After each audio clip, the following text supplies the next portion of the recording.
Well, the process that I use now is basically making the subject that I then make paintings of, and this has been developing over a long period.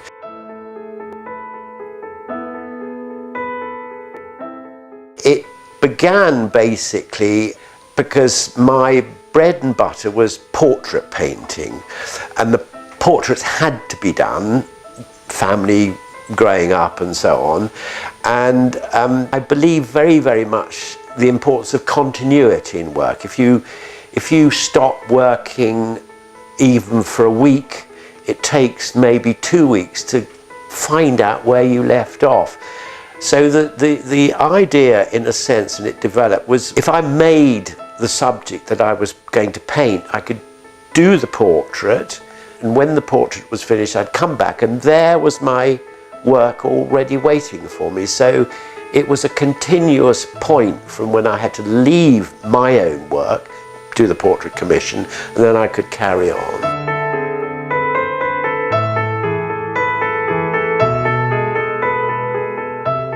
To me, the creativeness of everything is for me the making of the model.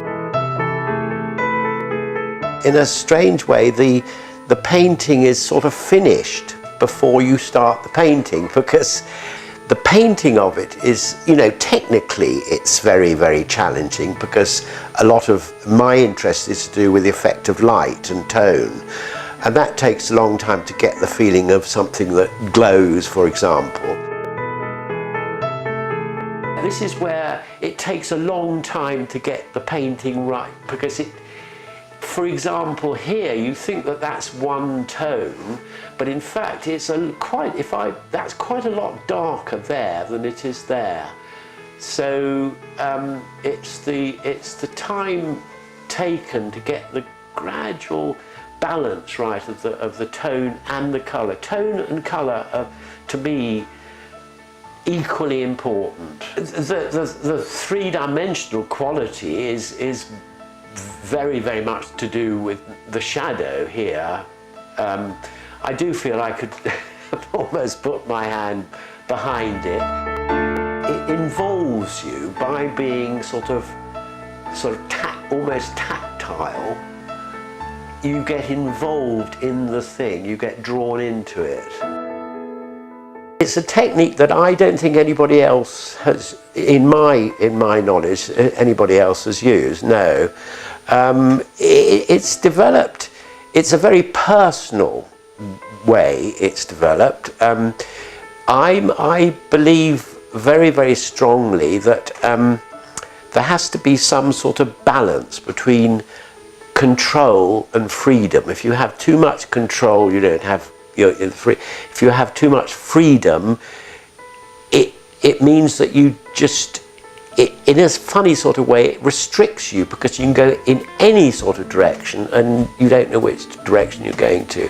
So this idea of making the model and then doing the painting is a sort of controlling my emotions, and it's controlling my freedom, and it's a conflict between the control and the freedom that intrigues me. I need to look at something to paint. I can't paint purely abstractly. I mean, in fact, these aren't abstract paintings, they're figurative paintings, but because you can't necessarily associate yourself with them, like cup and saucer, the tendency is to think they're abstract, but they're not at all abstract. They're very traditionally figurative.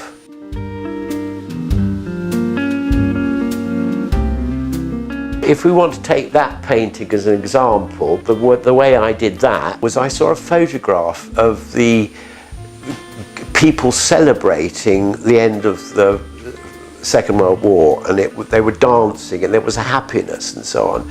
So I wanted to try and recreate that feeling of joy, and what I did was in fact made a very small model of twists of paper and bits of string on layers of glass so that I was looking down on it.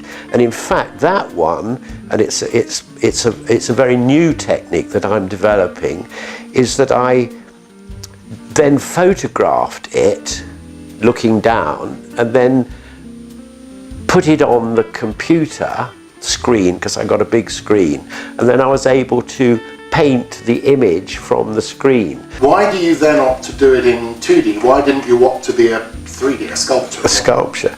Well, that's a very interesting question, because sculpture is a form that's it's all the way round, and the challenge of a painting is to create something three-dimensional on a flat surface, and the models are made with a very, very specific viewpoint. They're not made to be seen all around. In fact, if you looked at one of the models, if you came into my studio and you saw it from the side, you say, what on earth is that? I mean, it has no meaning.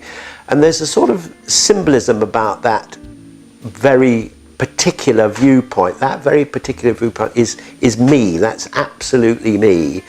And that is what painting is about. It's not sculpture, but it needs to be able to create a feeling of space. And what I love about paintings is the fact of going into the canvas rather than seeing things happening from left to right. Traditionally in paintings, and particularly the narrative paintings, you sort of read them across, and I like the idea of reading a painting into it, so you become absorbed in the painting. That's terribly important for me. This absorption is quite important, yeah.